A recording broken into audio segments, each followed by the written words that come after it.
சித்தரின் மறைந்து போகும் நிழலைப் பற்றி நீங்கள் எப்போதாவது கேள்விப்பட்டிருக்கிறீர்களா? தஞ்சாவூரில் உள்ள பண்டைய நிலங்களின் ஆழத்தில் ஒரு சக்தி வாய்ந்த மந்திரவாதி ஒரு காலத்தில் தியானம் செய்த ஒரு அடக்கத்தலத்திற்கு அருகில் ஒரு சிலிர்க்க வைக்கும் புராணக்கதை வெளிப்படுகிறது. ஒவ்வொரு இரவும் கடிகாரம் 12 மணி அடிக்கும்போது ஒரு தனி நிழல் தோன்றுகிறது, இருளில் வேகமாகச் செல்கிறது.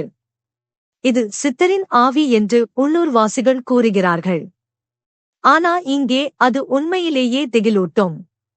இந்த மர்மமான உருவத்தை பின்தொடரத் துணிபவர்கள் அது மெதுவாக ஒன்றுமில்லாமல் கரைவதைப் பார்ப்பார்கள் என்று கூறப்படுகிறது. அதை பின்தொடர்ந்த நபரும் அவர்களும் மறைந்து விடுகிறார்கள். சரியாக ஒரு வாரம் கழித்து அவர்கள் வீடு திரும்புகிறார்கள். அவர்கள் எங்கு இருந்தார்கள் அல்லது என்ன பார்த்தார்கள் என்பது பற்றிய எந்த நினைவையும் இல்லாமல், திகைத்து குழப்பமடைந்து.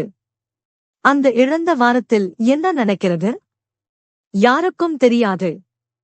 நிழலைப் பின்தொடர நீங்கள் போவீங்களா?